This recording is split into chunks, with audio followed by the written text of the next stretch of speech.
¿Alguna vez te has preguntado qué se esconde en las profundidades del metro? No hablo de túneles o vías, sino de algo más oscuro, más inquietante.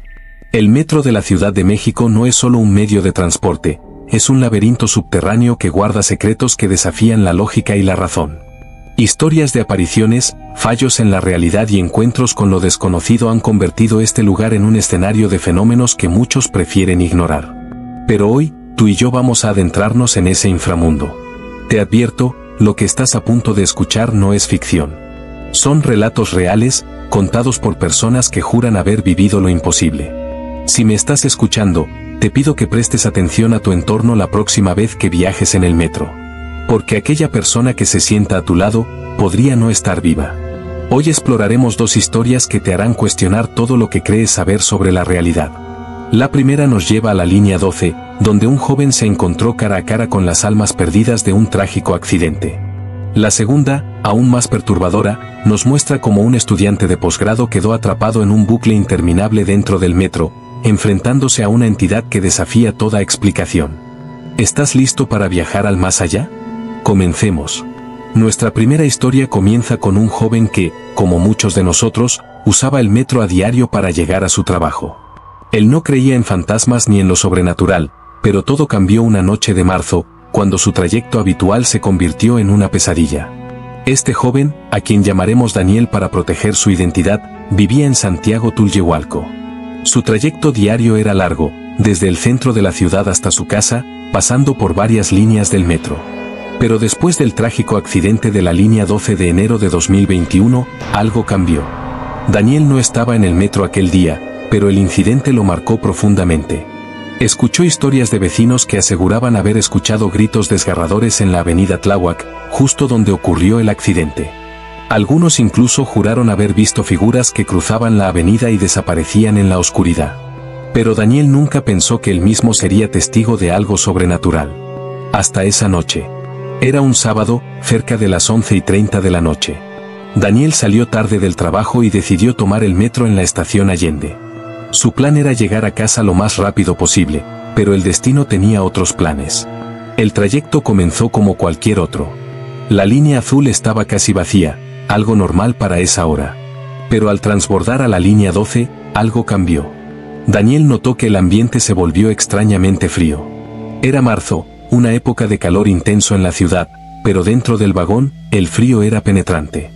Los tubos de metal del metro estaban helados, y el aire parecía cargado de una energía pesada. Fue entonces cuando las luces del vagón se apagaron. No fue un apagón total, las luces de la calle aún iluminaban el interior, pero la oscuridad era palpable. Durante unos 15 segundos, Daniel estuvo a oscuras, con el corazón latiendo aceleradamente. Cuando las luces regresaron, Daniel notó algo que lo dejó paralizado. En el vagón, que antes estaba casi vacío, ahora había 3 personas más. Eran diferentes. Su aspecto era grisáceo, como si les faltara color. Una joven, una señora y un chico de unos 18 años. Todos estaban cabizbajos, mirando al suelo con una tristeza infinita. Daniel intentó calmarse, pensando que tal vez había entrado gente de otro vagón. Pero no había visto a nadie pasar. Además, los otros pasajeros que ya estaban en el vagón no parecían notar a estas nuevas personas. Al llegar a la estación Olivos, justo donde ocurrió el accidente en 2021, Daniel sintió que algo aún más extraño estaba por suceder. Las luces del vagón volvieron a apagarse, y cuando regresaron, las 3 personas grises se voltearon a mirarlo. En cuestión de segundos, desaparecieron. Daniel estaba aterrorizado. Bajó del vagón en la siguiente estación, temblando y sin poder creer lo que había visto. Al llegar a casa, le contó a sus padres lo sucedido. Para su sorpresa, ellos no dudaron de su relato. Son las almas de quienes murieron en el accidente, le dijeron. Daniel nunca volvió a vivir algo así en el metro, pero esa experiencia lo marcó para siempre. ¿Eran realmente las almas de las víctimas del accidente? ¿O algo más siniestro se esconde en las profundidades de la línea 12? Nuestra segunda historia nos lleva a la estación Copilco, un lugar que, para muchos, es simplemente una parada más en el trayecto. Pero para nuestro protagonista, un estudiante de posgrado en astrofísica, esta estación se convirtió en el escenario de una pesadilla que desafía toda lógica. Este joven, a quien llamaremos Alejandro, era una persona de ciencia. Acostumbrado a buscar explicaciones racionales para todo, jamás imaginó que su vida daría un giro tan oscuro una noche de noviembre de 2019. Alejandro salía tarde de la UNAM, donde realizaba sus estudios. Ese día, había decidido quedarse más tiempo para compensar una salida con amigos que tenía planeada. Sabía que el día siguiente no sería productivo debido a la resaca, así que trabajó hasta tarde. Alrededor de las 6 de la tarde, Alejandro llegó a la estación Universidad. Todo parecía normal, excepto por un detalle: la estación estaba casi vacía. Algo extraño, considerando que a esa hora suele estar llena de estudiantes. Alejandro subió al vagón, donde solo había otras 5 personas.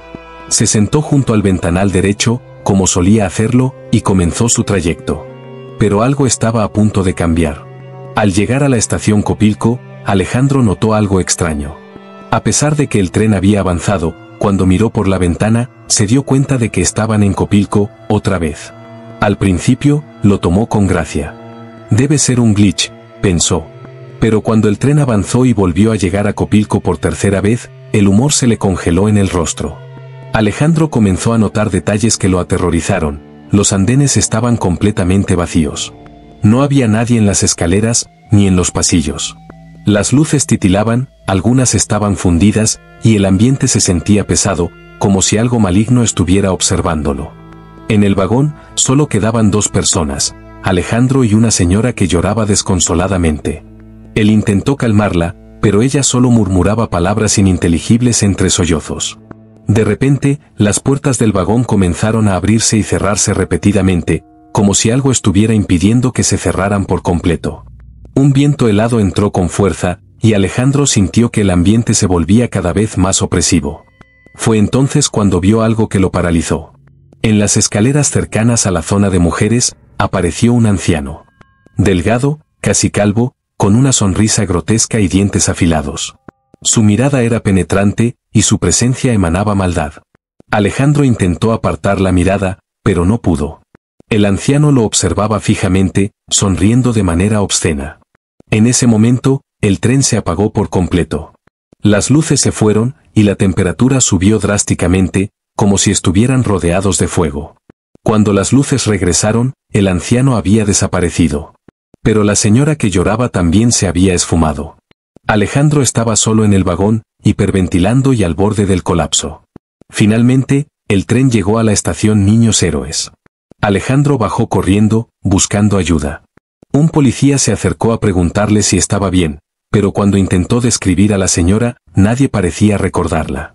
Alejandro nunca volvió a ser el mismo. Esa experiencia lo llevó a terapia e incluso a sesiones de hipnosis, donde revivió el terror de esa noche. Hasta hoy, no ha encontrado una explicación lógica para lo que vivió. ¿Qué era ese bucle? ¿Quién era el anciano? ¿Y qué le sucedió a la señora que desapareció sin dejar rastro? Estas son preguntas que Alejandro aún no puede responder.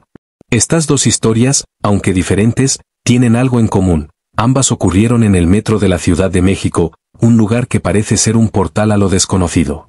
Ya sea que se trate de almas perdidas o de fenómenos que desafían la lógica, una cosa es clara: el metro no es solo un medio de transporte. Es un lugar donde la realidad se desdibuja, donde lo imposible se vuelve posible. Y aunque muchos prefieren ignorar estas historias, quienes las han vivido saben que hay algo más en las profundidades de esos túneles. ¿Has vivido algo similar en el metro o en tu ciudad? ¿Has sentido esa presencia extraña, ese frío repentino, o has sido testigo de algo que no puedes explicar? Comparte tu historia en los comentarios o comparte este vídeo con tus amigos.